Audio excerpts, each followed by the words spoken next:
that concerns the theme of the conference. This morning, as we go on, it is my pleasure to invite the rapporteurs, the representative of the rapporteur, to give us a recap of all that we had yesterday.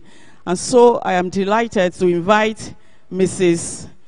Isioma Chilua to do that. Please, let's put our hands together as she comes.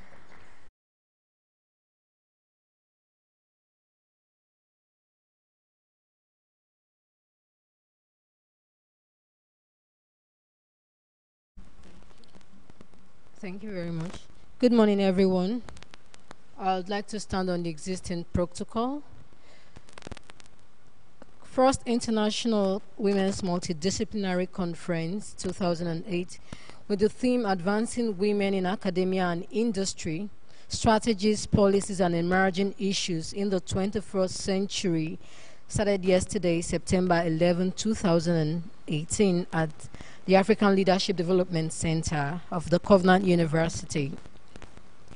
The program, which began with an opening prayer and recognition of distinguished guests, also commenced with a welcome address by the director of the African Leadership Development Center and the coordinator of the Faculty Women Advance, Professor Isaac Odbanya.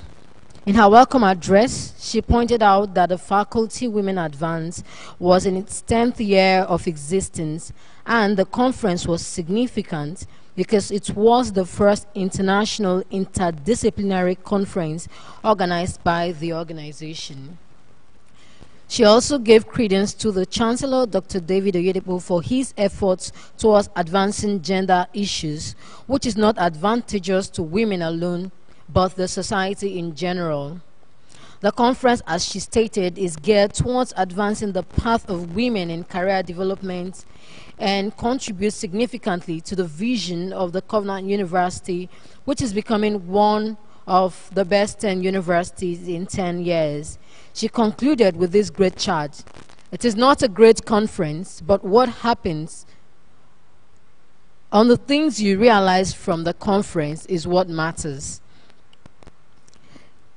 In an overview of the conference, the Chairman Conference Organizing Committee, Dr. Tayo George, while presenting an overview of the conference, noted that the Faculty Women Advance, a vision born out of the sincere passion of advancing the cause of women in Nigeria, has made a huge impact in the past 10 years of its existence. The tangible results, among other things, include harnessing and leveraging strategies for advancement of women, outreaches to schools and hospitals, mentoring to women and students. The name of the conference, the aim of the conference, as she remarked, is to create networks for advancing women in academia and industry. According to her, the conference has achieved part of its goal with the attendance of accomplished industrial practitioners in academia. She also extended her goodwill to the entire management of the university for their support. The Vice Chancellor, in an opening remark, recognized all the participants present as eminent. He also brought greetings and goodwill message from the Chancellor, Dr. David Oyedepo. The Vice Chancellor, Professor A.A.A. Atayuru, made the following remarks. First of all, due to the 50-50 ratio of men to women in Nigeria, it is in the best interest of the country to have equal inclusion to harness results in the country. 2, gender inclusion as part of the United Nations agenda is articulated for sustainable development, such as instruments for peace, security, and justice, hence its inclusion in sustainable development goals. The Covenant University Faculty Women Advance has put the conference to explore critical issues towards the advancement of women in different spheres. He recognized the challenges of women's advancements in decision-making and hoped the conference would address such critical issues, adding that the Covenant University demonstrates support for gender-related issues, hence the appointment of the substantive Vice Chancellor of Covenant University and Landmark University, Professor Isaac Obanyo. He finally congratulated the leadership and members of the FWA for a successful outing. It was on this premise that he invited the Vice President Education, Pastor Faith Oyedepo, to declare the conference open. Declaring the conference open, Pastor Faith began by congratulating the FWA on her 10th anniversary in hosting of our first interdisciplinary conference. While recognizing the pioneers of the FWA, she thanked God for the past 10 years, hoping for better years ahead. Pastor Oyedepo emphasized that advancing the cause of women was not a competition, but a complementary drive and teamwork for realization of collective success. Advancement in our words meant expansion, making room, increase in capacity, moving further, and occupying new territories. Based on these notions, she identified 5 strategies for advancement of women, which includes realizing that only God can advance anyone in life, checking out of one's comfort zone by challenging one's present state, keeping the right company, being wary of pride, and engaging in deep thinking. She declared that out of the conference would arise great people whose names would become household names in the near future. She concluded with a charge from Philippians 4:13, which says, "I can do all things through Christ who strengthens me." It is on this note that she declared the conference open. Our first keynote presentation from our keynote speaker, Dr. Jeannie Samani, was entitled "Challenges Facing Women While Advancing in Academia and Industry." Beginning with one of Dr. Maya Angelou's defiant and inspiring poems, "Still I Rise," Dr. Jeannie presented her narrative as a child, the challenges growing up in Silicon Valley, a small town filled with orchards now known as the capital of technology, the challenges as a female engineering student among males, a resentful question from her professor, all which later turned to opportunities. Drawing a recourse from a study conducted by Global Research Landscape on gender outputs in research, the study revealed that participation of women in research is still low. In presenting the challenges facing women in academia, 5 issues were brought to bear in a bid to situate the complexity of gender disparity in academia and professional achievements. These include flexible work arrangements, unconscious bias, access to international branding, sponsorship, and inclusion. In harnessing these challenges to opportunities, the speaker identified 3 important innovative pillars, which are curiosity, creativity, and connection. The lecture was connected in a matrix that integrated the 5 challenges of advancing women and the innovative pillars as counter forces to handle these challenges. The first keynote address concluded by pressing women to create networks that span across space, identify allies, coaches, and mentors through such networks as LinkedIn to share ideas, join virtual professional conversation, have a male ally as a support or a female ally as support for males, have a plan of action, identify topics that have potentials for collaboration in international outlets, collaborate with industries for projects, get sponsorship, connect with someone at the conference. For institutions, she suggested development of a curriculum on gender that focuses on transformation. She further suggested that the need for mentors in the workplace outside one's field and a senior colleague. Feedback from the participants on the first keynote address included the challenge of accessing a busy mentor, inclusion of challenges of men and women in a women conference such as this, the challenges of parenting and workplace, and when suggestions can be applied to reality. From the feedback, the conclusions included having a mentorship plan with structures, clear purpose and boundaries, creating distinction between a role model and a mentor, a good work environment that realizes the dynamics of women and family, and finally, women can achieve all with proper planning.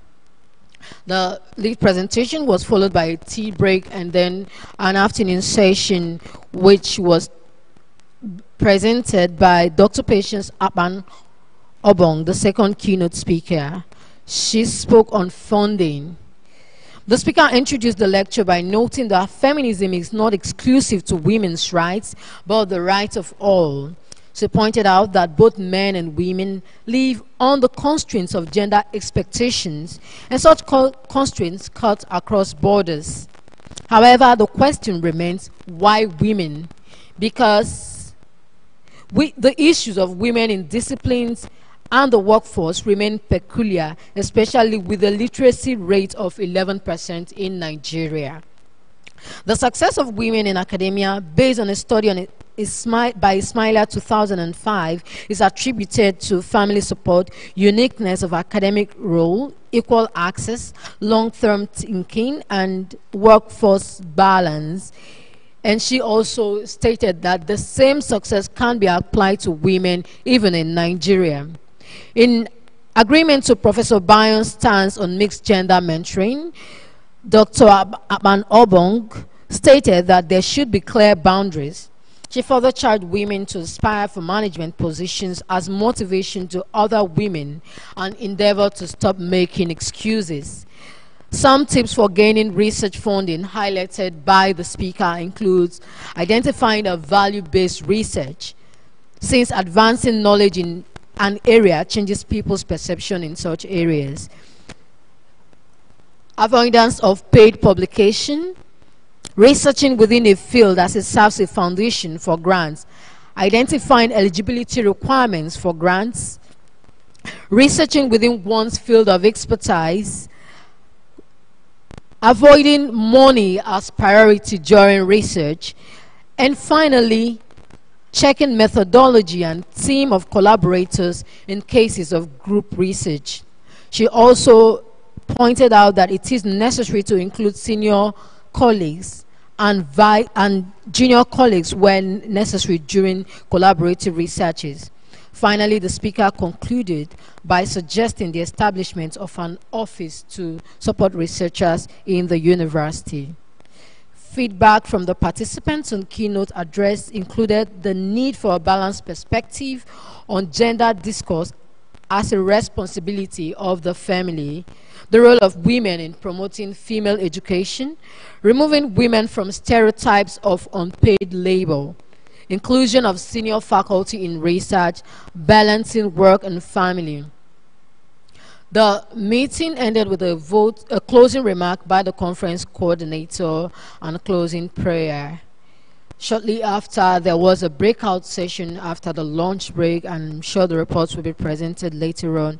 And then, of course, a very wonderful dinner in the evening that had a lot of people share ideas together. Thank you very much.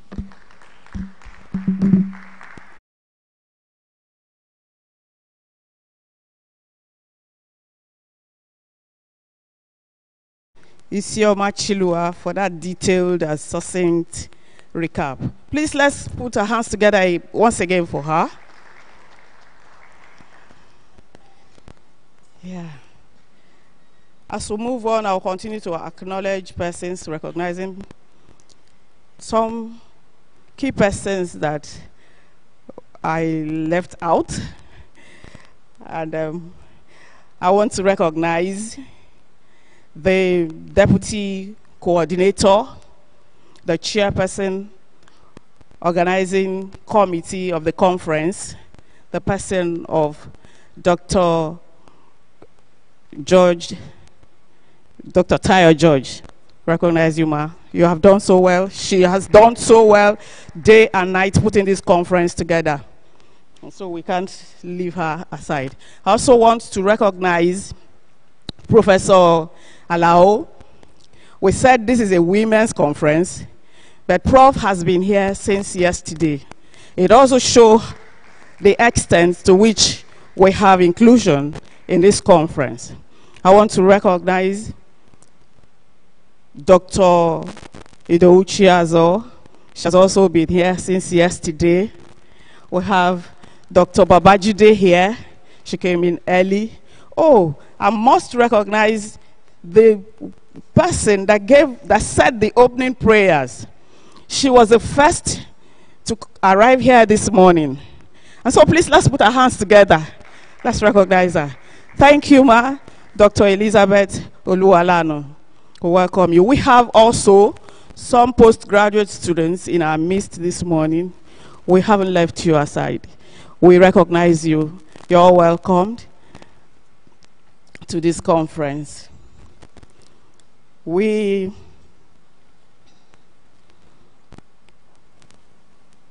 are things we'll be doing.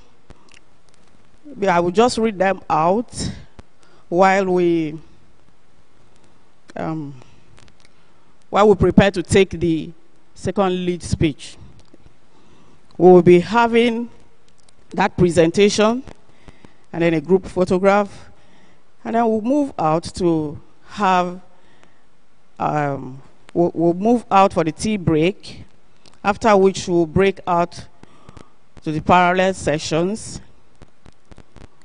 That will take like 30 minutes, 1 hour, 30 minutes thereabout, and then we'll return back for, from there we'll have our lunch, and then we'll come back for the wrap-up.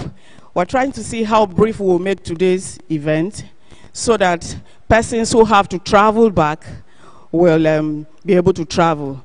We have people who came in last night from Unilag, and I'm sure they will also want to get back to work. I have a participant who told me that she is in a hurry to go. I promise you, ma, we'll be finishing on time so you can get back to the business you left behind.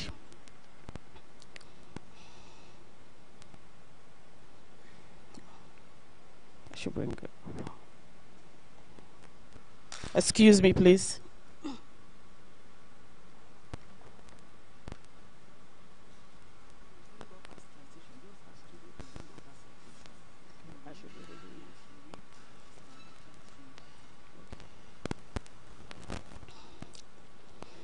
Okay, we have to continue. Studio, please bring up the citation of our lead speaker for this morning. The keynote, the citation for Barrister Timiprie Wolo. Please, let's have it.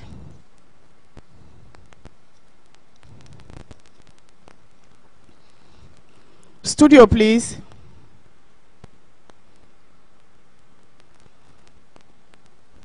While studio helps us with that, I like to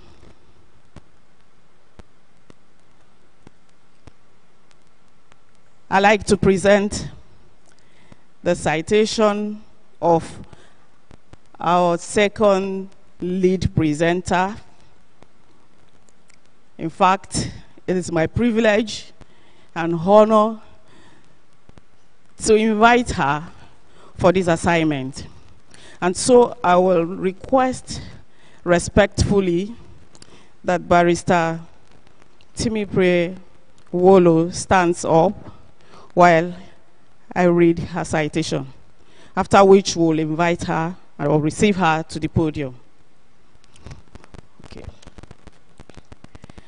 Barrister Timiprie Wolo is the CEO, TFN Energy Limited, and the founder of the Center for Gender Equality, Education and Empowerment. She holds a bachelor's degree in law and a master's degree LLM in oil and gas from the University of Aberdeen, Scotland, United Kingdom. In 2010, she joined the legal department of the Petroleum Technology Development Fund, PTDF, Nigeria's foremost government agency responsible for capacity development in the country's oil and gas industry. Timiprie championed several youth empowerment initiatives, such as the Youth Entrepreneurship Scheme, the Special Training and Educational Scheme, the Vocational Training Program, and the PTDF Pioneer Partnership with the United Nations Institute for Training and Research.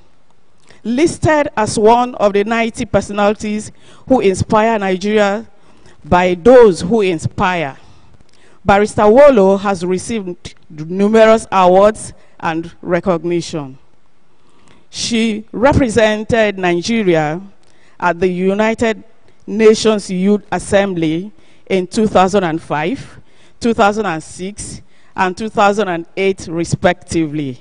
And now she has dedicated her time to mentoring women amongst other business interests of hers. It is my privilege, ma'am, to have you come to the podium to make your presentation. Please, let's put our hands together as we rise to our feet to receive her for this presentation.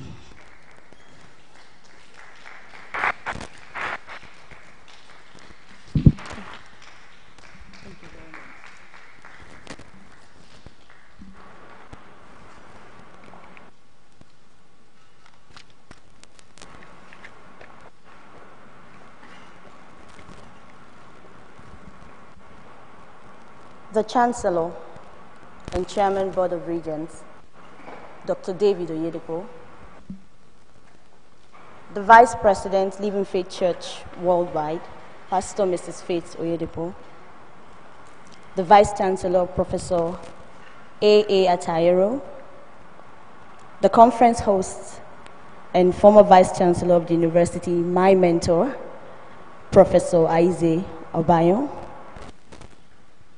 other senior members of the university management, conference speakers, ladies and gentlemen. I'd like to start by deeply appreciating the university administration for this rare privilege and honor to have invited me back a second time in a row in this year, this very special year, our new dawn year, 2018.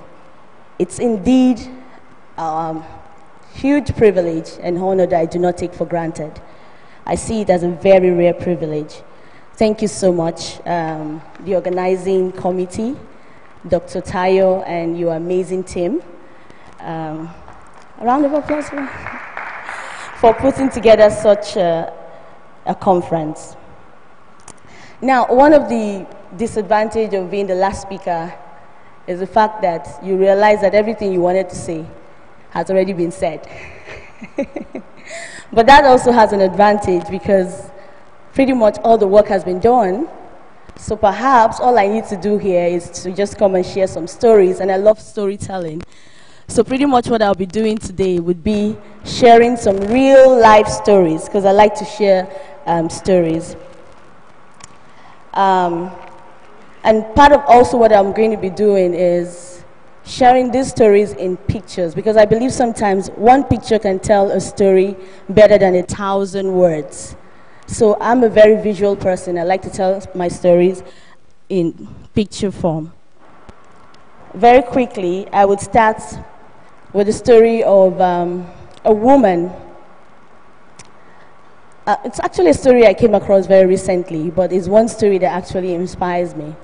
Now, it would be easier for me to come and talk about, big names that we know, like Rosa Parks, Amelia Earhart. We have so many women of history who had gone ahead of us that we all know. Once you call the name, it rings a bell. But then there are several other women, ordinary women, from little towns and villages like my little village, who have actually influenced our world in so many ways, transformed the world. But we may never ever get to hear about them because they weren't, popular per se. But that's one of the stories I want to share this morning. And the name of this woman is Annie Johnson. Annie Johnson. Now, Annie Johnson, that name might resonate with some of us in this room. It might not resonate with some of us in this room.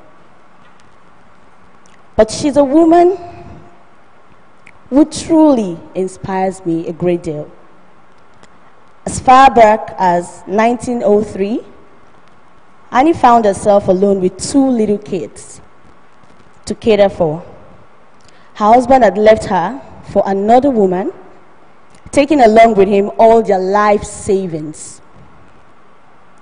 Now, not only were that enough reasons for Annie to have gone into depression or perhaps turned to alcohol or drugs or other vices that perhaps would have ruined her and her little kids. There was another problem. Annie was uneducated. She was a black woman living in America in 1903, long before women even had the rights to vote. So, we can only imagine what life must have been like back then for a black, uneducated woman. But guess what? It seemed like Annie was faced with just 2 choices. To either become a domestic worker or starve to death with her 2 little kids. But none of those 2 options appealed to Annie. She was a strong woman. So instead, Annie decided to focus on something she felt she was good at. Because as women, we have a lot of innate abilities, God-given potentials. So even though she wasn't educated, she had no exposure, her husband had left her, it seemed like the whole world was coming down on her shoulders, Annie decided to look within her and, do something that she was passionate about, and that was cooking. So she set up a little meat pie, stand, and before we knew what was happening, well, I wasn't alive then, but the story, as it was told, that little business became one that transformed not just a little town, but also impacted the entire community around. It became a big grocery store, one of the largest, if not the largest at the time, and impacted the economy of her town and the other towns around. And guess who that woman is? Annie Johnson happens to be the great-grandmother of Maya Angelou, the literary icon. So yesterday when I was watching, because I wasn't here when you made your presentation, and I saw the video and I'm like, oh wow, we must have been in sync, because this was going to be my introduction, and that turned out to be, Maya Angelou was now sort of like the theme of your speech. Now, she's impacted history, she's impacted life, built a legacy. So pretty much what I'm going to be talking about today, even though, mic, it's working. It's not working. Studio. Okay. Okay. So pretty much what I'm going to be talking about today is wrapped around the theme of the conference, which is Advancing Women in Academia. We'll be looking at the 21st century woman. Who is a 21st century woman? We'll try to define who she is. We'll consider, look at a few things about advancing women in industry, specifically women in energy and women in politics, because a lot has been said about women in academia. And, so I didn't want to delve into that. Then we would also be looking at something that I think is very key: the role of gender in building transgenerational legacy. The story I just shared now is a story about a woman who left a legacy in spite of all the challenges that she was confronted with. She ended up becoming a mother to a literary icon whom everybody around the world knows about, because she was able to send her kids to school to get the education that she never had in the first place. So we will be looking at the role of gender in building transgenerational legacy, because I think that's the most important thing. That's one of the reasons, or the major reason why we were created, was to make impact. The 21st century woman. I want everyone to look at that photo and try to make some sense out of it. I believe this picture clearly, in so many ways, defines what it's like to be a woman in this 21st century. You can see that she's a woman who is elevated from bondage of the past and now stands on enviable pedestal. One who is articulate, cosmopolitan, possesses the ability to see the big picture. She's busy chasing after her PhD. She's an entrepreneur, running her business, sometimes from home, because we have a lot of stay-at-home moms these days who make a lot of money just on their laptops. So she's juggling so much. She's on a laptop, she's on a computer at home, she has to take care of the kids, she has to keep fit so she can be healthy for her family. She has to do the cleaning, she has to do the cooking. It's a lot going on from the photo there. She multitasks. She supports her family and sometimes even her extended family. She keeps fit, like I said, she's resilient, she's confident, and family-oriented in spite of all that she has going for her. It must be really tough being in that situation. Yesterday, a couple of things were said about the family and how, you know, as women, we have to juggle. At some point, it's like you have to choose between building a career or starting a family at some point. But really, do we really have to choose? I don't think it's something that has to be, you know, it doesn't have to be a choice. It's something that we can do because we already have the ability, the innate ability to do these things. But however, these challenges are real. No matter how we look at it, the challenges are real. Now, advancing women in industry. In 2015, I'm starting with women in energy because that's my area. In 2015, world leaders committed to the Sustainable Development Goals. We've talked about it over and over, which includes SDG 5. SDG 5 actually aims to achieve gender equality and empower all women and girls by 2030. Now, 2030 is around the corner, meaning we have a lot to do if we really want to achieve the SDG by 2030. It's just about 12 years from now. But the challenge is, how do we keep women in the workforce so they progress into leadership levels, so that they don't have to pick and choose like I mentioned earlier? What can we do to solve that problem? Recently, I met a very remarkable woman. She is the chairperson of the Nigerian Council of Architects, and she was sharing her experience with me. She said in the course of her career, there was a time where she was fired because she got pregnant.